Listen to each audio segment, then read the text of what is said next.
Selamat pagi Ibu Bapak Saudara sekalian yang dikasihi Tuhan. Selamat datang di Renungan Harian Sabtu 9 Oktober 2021, Pekan Biasa yang ke-27, bersama saya Paskali Sarjono, penyuluh agama non-PNS wilayah Kota Bengkulu. Marilah kita sebelum melanjutkan renungan ini, kita sejenak. Dalam nama Bapa dan Putra dan Roh Kudus. Amin. Semoga Tuhan beserta kita sekarang dan selama-lamanya. Bacaan Injil hari ini yang diambil dari Injil Lukas bab 11 ayat 27 sampai dengan 28. Demikian bunyinya.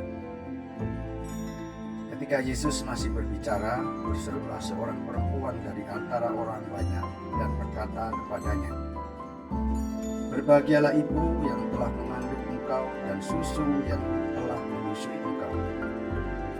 Tetapi ia berkata, "Yang berbahagia ialah mereka yang mendengarkan firman Allah dan yang memeliharanya." Demikianlah Injil Tuhan.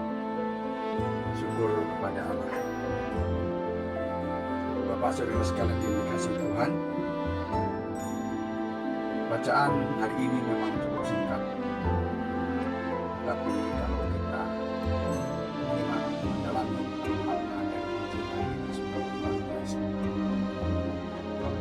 Tentu mengejutkan mengetahui bahwa Yesus sudah menyangkal tentang posisi penting ibunya berkaitan dengan keberadaan dan karyanya. Secara tersurat, kita merasa bahwa Yesus tak menganggap betapa pentingnya hubungan alamiah antara dia sebagai anak dan Maria sebagai ibu yang mengandung, melahirkan, dan menyusui dia.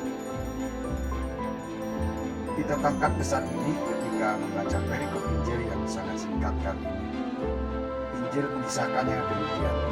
Dan sekali lagi, ketika Yesus masih berbicara, berserulah seorang perempuan dari antara orang banyak dan berkata kepadanya, "Berbahagialah ibu yang telah mengandung engkau dan susu yang telah menyusui engkau." Tetapi ia berkata, "Yang berbahagia ialah mereka yang mendengarkan firman Allah dan yang memeliharanya." Apakah Yesus sungguh menganggap remeh peran ibunya sendiri? Apakah ia memang tak menganggap penting peran ibunya dalam karya dan hidupnya? Kalau kita menelusuri kisah-kisah Injil berkaitan dengan kehadiran Maria, sang ibu dan Yesus sendiri, kita bisa saja membenarkan hal itu. Kita ingat bagaimana ia menjawab ibunya ketika ia dicari di bait Allah saat usia 12 tahun. Juga bagaimana ia menjawab sang ibu di Kana ketika mujizat air menjadi anggur.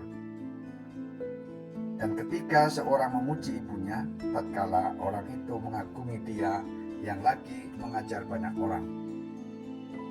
Kita bertanya, sungguhkah meremehkan hubungan alamiah dirinya sebagai anak dan Maria sebagai ibunya? Rupanya bukan itu yang menjadi concern utama di sini. Bukan soal hubungan kekeluargaanlah sebagai sumber kebahagiaan Yesus yang dipandang sebagai penting, tetapi kebahagiaan yang lebih besar yang bakal dimiliki semua yang mengimani sabdanya. Yesus di sini soal alasan paling mendasar untuk bahagia dalam hidup yang berhubungan dengan mendengarkan sabda Tuhan dan melaksanakannya. Yang diremehkan Yesus ialah soal kegembiraan dan kebahagiaan sementara sang ibu di bumi seperti yang dimaksudkan perempuan itu. Kebahagiaan demikian tak berarti dibanding dengan kebahagiaan abadi. Kebahagiaan spiritual yang diperoleh seorang ketika mendengarkan firman Tuhan dan melaksanakannya. Dan bila hal ini yang pusat perhatian, maka Maria adalah orang yang dimaksud Yesus karena ia sejak semula adalah seorang hamba Tuhan yang mendengarkan sabdanya dan menyimpannya dalam hati serta menjadi pelaksana sabda Tuhan pada tempat pertama.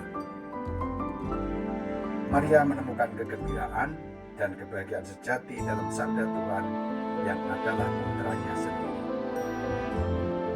Dia yang pertama menerima sabda itu dalam hidupnya. Dia mengambil risiko berhadapan dengan sabda Tuhan dan menjadi murid sabda itu pada kesempatan